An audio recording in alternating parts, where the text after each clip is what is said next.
првото вклучување на лице место ни е поврзано токму со градскиот превоз, односно да напоменеме нешто повеќе за можноста на средношколците,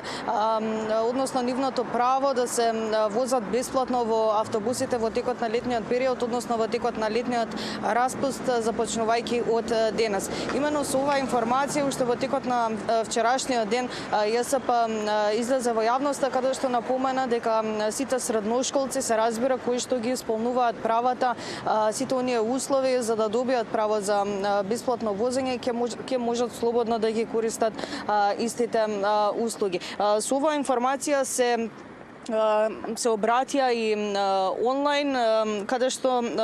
соопшти од јавното сообраќајно предпријатие, ќе цитирам во продолжение. Правото на бесплатен превоз за време на престојниот распуст е согласно програмата за активностите на град Скопје од областа на средното образование во 2025 година, која меѓу другото вели со почетокот на 2025 година учениците од средните училишта на град Скопје ќе имаат можност да користат бесплатен превоз и за време на зимскиот и за време на летниот распуст и на овој начин непречено да ги извршуваат своите училишни обврски за посетување на феријална пракса или пак практиканска обука, соопшти јавното сообраќајно предпријатие. Оттаму напомена до сите средношколци кои што ќе го користат бесплатно, односно ќе имаат право и ќе го користат бесплатно јавниот градски превоз. Напомена до нив дека автобусите ќе возат по летниот возен ред, дека истиот тој распоред кој што е усогласен со летниот период ќе може да се види онлайн на нивната веб страна, каде што ќе може да видат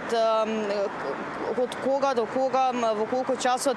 се обраќа нивната соодветна линија која што има потребна за да стигнат до одредена дестинација. Ова се сите информации кога станува збор за правото на средношколците кои што ги исполнуваат условите да го користат јавниот превоз, а кога станува збор пак за приватните превозници, можеме да кажеме дека веќе неколку дена, така и денес, си возат во нормален возен ред, се обраќаат низ скопските улици, се тече по најнормален ред. Тоа можеме да го забележиме и утринава, каде што навистина помина поголем дел од приватните превозници, како бројките 23, 22, 50 и некои други. Ние се наоѓаме токму овде во близина на железничката станица, каде што и голем број на приватните автобуси имено и тргнуваат од тук, односно во близина има почетната станица. Имено убаво да се напомене дека се тече во најнормален ред во однос на приватните превозници се обраќаат низ скопските улици со оглед на тоа дека претходната недела 2 дена не се обраќаа како резултат на неисплатен долг кон нив од страна на ЈСП. Имено не е прв пат да ги паркираат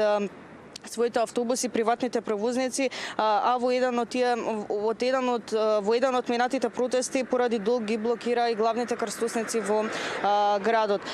Исто така убаво е да се напомене дека тие ги покриваат линиите 23, 45, 61, 63, 73, 9, 11, 11А, 12, 47А, 55, 19, 20, 22, 52 и 54 со околу 105 автобуси.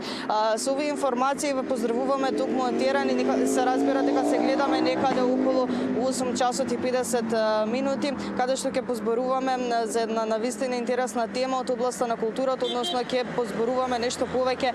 за фестивалот на танц кој што следува во овие неколку дена токму во Скопје.